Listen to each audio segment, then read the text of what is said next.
Hello, let's make a raspberry lemon cheesecake. So you're going to start off with 24 ounces of softened cream cheese. You're going to crush about 9 graham crackers, or 69 or 8, but really you need 9. 2 tablespoons of brown sugar, tightly packed in. And you're going to go ahead and mix those together with a fork or a whisk. You do you, I'm not going to judge. Now go ahead, add half a stick of melted butter, or a quarter cup, and mix that in. This is going to give you a nice crust mixture. Now, put some parchment paper on, use protection. Now lube that pan up with some butter. You don't want to go in dry. And trim the bush, or trim the excess off there. Now, put your graham cracker crumb mix in there.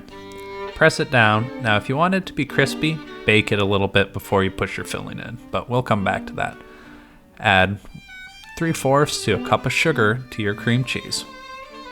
Now we're going to zest the lemon. We'll come back to this later.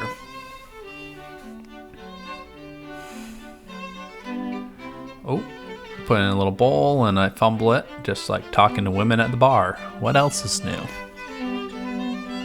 Alright, you're going to crack 3 eggs and then you lightly beat them. You don't want Child Protective Services called on you. Now mix up your sugar and cream cheese, and you're going to add your egg bit by bit. You don't want to put too much in at once. You want to make sure to mix in, make sure you get nice and lots of air into it, and feel free to use electric mixer. I just couldn't find mine. Add 2 tablespoons of all-purpose flour. Mix that in.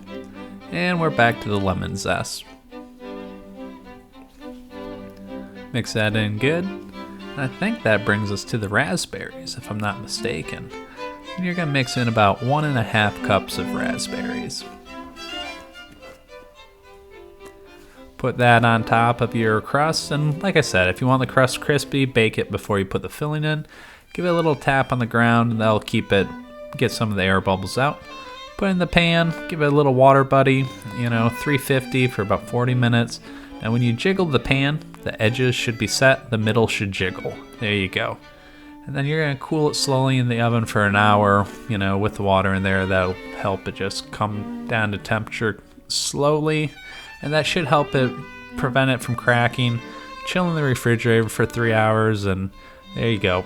Pull out on time, as always, and serve. Ciao!